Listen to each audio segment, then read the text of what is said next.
So யார் entertainment மேனேஜராக விக்ரம் போட்டது? விக்ரமன் நீங்கள் பெரிய பர்ஃபார்மராகவே நினச்சி வாழ்ந்துட்டு இருக்கீங்க உள்ளே இருக்கிறவங்கலாம். உங்களை நான் என்னத்தை சொல்கிறதுனே தெரில. ஒரு பர்ஃபார்ம் பண்ணுறாப்புல ஒன்றுமே சரியா இல்லை, சிங்கே ஆகலை.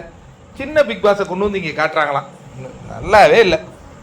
அதுக்கு அடுத்தது மின்சார பூவே எங்கேயோ ஆரம்பித்து ஒன் பண்ணே நீ தானே எங்கேயோ போய் கமல் பாட்டில் போய் எங்கேயோ என்னையா பண்ணி வச்சிருக்கிற? உனக்கு டைம் கொடுக்கலையா? அவங்க நல்லா யோசிச்சு பண்ணு விக்கல்.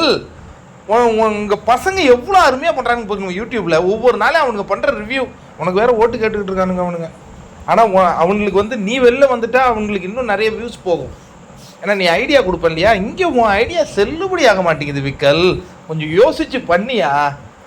இதை நான் மட்டுமா சொல்கிறேன். பிரியங்காவும் இன்றைக்கி என்ன சொன்னாங்க? ஒரு மாதமாக ஒரு பொண்ணே புக் பாஸ் ஷோ ஓட்டிக்கிட்டு இருக்குது.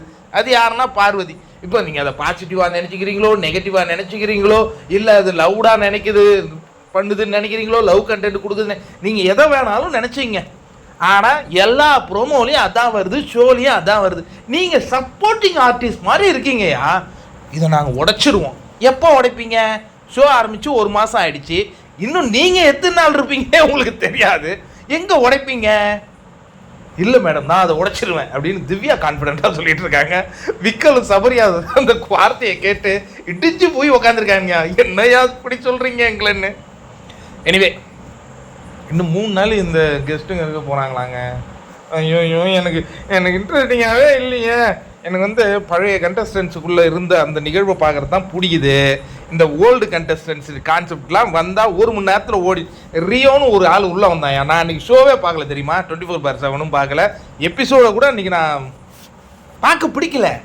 ஆனால் இவங்களை நான் அந்தளவு வெறுக்கிற ஆட்கள் கிடையாது, பார்க்கலாம். பட் போட்டியாளர்கள் இப்போ நம்ம ஒரு படம் பார்க்க போகிறோம், எம்ஜிஆர் படம் பார்க்க போகிறோம் அப்படின்னா சிவாஜி காட்சிகளே வந்தால் அதுக்கு சிவாஜி படமே போயிடலாமே. இவங்களை பார்க்கணுன்னா நான் சீசன் 5க்கு போய் பார்க்கலாம், சீசன் 7 போய் பார்க்கலாம், 8 போய் பார்க்கலாம். வேண்டாம் 3 நாள். ஐயோ என்னால் முடியலையே, என்னை புலம்ப விட்டாரு பிக் பாஸு.